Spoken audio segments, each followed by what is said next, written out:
coach ako. Dada. Pero alam nyo, totoo lahat yun.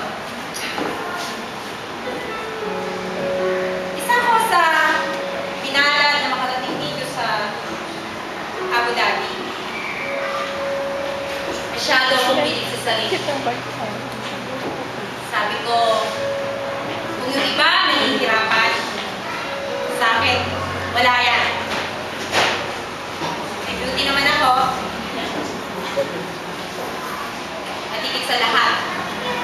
Sabi ko, intelligent yata ako. So, naging successful ako sa paghahanap ng trabaho. Pinalad na makakuha ng magandang kumpanya. May magandang sweldo. In short, nabibili ko yung gustuhin ko. Sabi ko nga wala pa yung fashion. Nauuna na ako. Termo-termo yan. Kaysa sa sapatos, Gucci. Hindi ako nagdadamit kapag hindi branded. Nakakate ko. Alam nyo, ito yung bag ko. Chanel yan. Tinanggal ko lang yung tatak.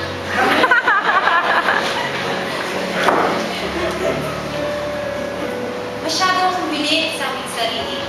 Sabi ko nga, kung yung iba nahihirapan, hindi ito. Natutunan kong pumasok sa iba-ibang disco rito. Nagalugan ko na ang lahat ng UAE. Anong sinabi ni Ransky? Anong sinabi ni Cheers?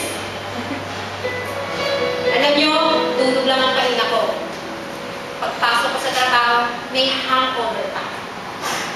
So one day, sabi ko, sarap ng buhay ko. Very relaxing. Natutunan kong manigarilyo. Natutunan kong uminom. Alam nyo, sabi ng mga ka-opisina ko, Sinek, sublagita yan. Kasi, ayokong makilevel sa kanila. Kapag hindi medyo formado, medyo distansya ako. Ngunit salamat sa Panginoon, nag-desire ang aking puso. Sabi ko, nakakapagod pala itong ginagawa ko. Isang araw, meron akong naging ka-office mate. Ang pangalan niya, Sister Josephine.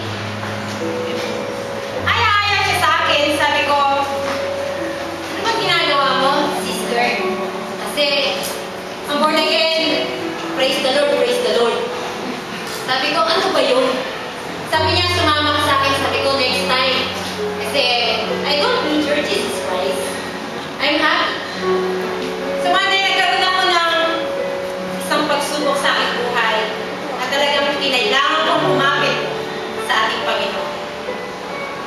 Dumating yung, nakita ko yung sarili ko, kasama ko na sila Sister Normie, sila Sister Lonnie, nagpa-Bible study na.